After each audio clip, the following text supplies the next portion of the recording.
There was a certain rich man who clothed himself in purple and fine linen, and who feasted luxuriously every day. At his gate lay a certain poor man named Lazarus, who was covered with sores. Lazarus longed to eat the crumbs that fell from the rich man's table. Instead, dogs would come and lick his sores.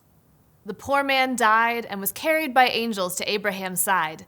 The rich man also died and was buried. While being tormented in the place of the dead, he looked up and saw Abraham at a distance with Lazarus by his side.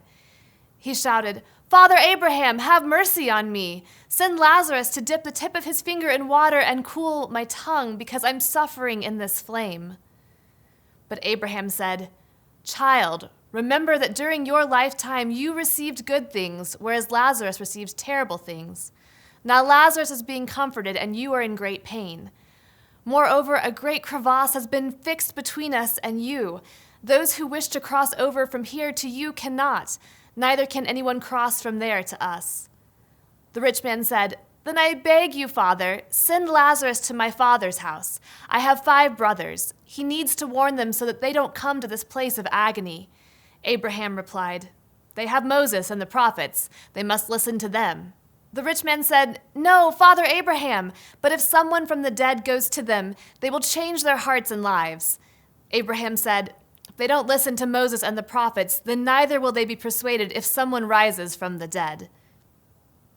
Hello, my name is Lindsay Arnold Sievers, and I'm grateful for the opportunity to dig into today's scripture and spiritual practice. I don't know about you, but I am a huge fan of Jesus' parables. They're dense, layered with meaning and nuance. And sometimes they're clever or funny, and sometimes, like today, they can be shocking. When I read or listen to a parable, I always ask myself, who is Jesus asking me to identify with in this story? Given my social and economic situation, which of these characters is meant to teach me a lesson? With this parable in particular, maybe there are times when we feel like Lazarus, locked out of the good life, laying on the ground, people stepping over us, ignoring us, with only our dogs for comfort.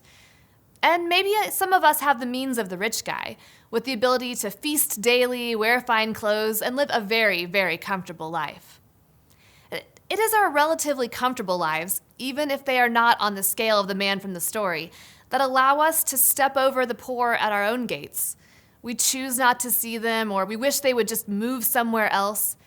It is our comfortable lives that make us think we can dictate what an appropriate need is, or worse, judge the poor for being in need in the first place. When I think about who I am in this parable again, I think we're the rich siblings the rich man wants to warn about our selfish ways. Will we listen? Jesus tells us, treat people in the same way that you want them to treat you. But it might be hard to imagine what it's like to visit a food pantry to receive food. As a way of practicing this commandment, I want to encourage you to imagine yourselves in the shoes of someone who needs assistance.